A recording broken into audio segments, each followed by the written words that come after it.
Sean Crespo. I'm a pretty busy guy, so sometimes I miss events going on in the world. Recently, however, I became aware that the Olympic Games were being held once again, as is their wont. I was delighted to see many of the other lesser nations of the earth participating in their own limited, tiny ways. But that joy was cut short when it became apparent that a ruse of unparalleled proportions was being hoisted on our American peoples. In short, my fellow Americans, there is no such thing as China. There is no such place, and there are no such people.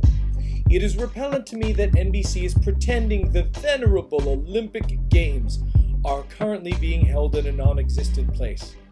They may as well pretend to be holding the games in Senator James Inhofe's fact-checker's office or Bill O'Reilly's heart.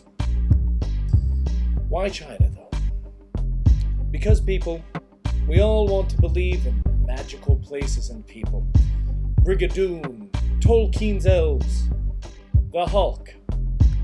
Though our world would be richer if those creatures and places existed, we must make do with the world in which we evolved. And that world does not include a nation called China. A quick look at this ancient mariner's map reveals the mythological origins of what we've come to know as China. It was once believed to be situated west of Atlantis, and that the main food store of these fantastical creatures was in fact the sea serpent, which we now know exists thanks to the documentaries Deep Star 6 and Leviathan. Well, that's all. I simply wish to warn you.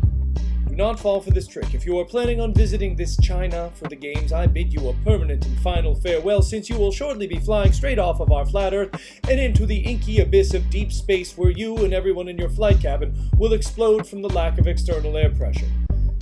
That is, unless you pour water on 57 pounds of pop rocks per person. That will be sufficient to keep you alive until the plane can be turned around and your lives unforfeited. Good night, America, wherever you are.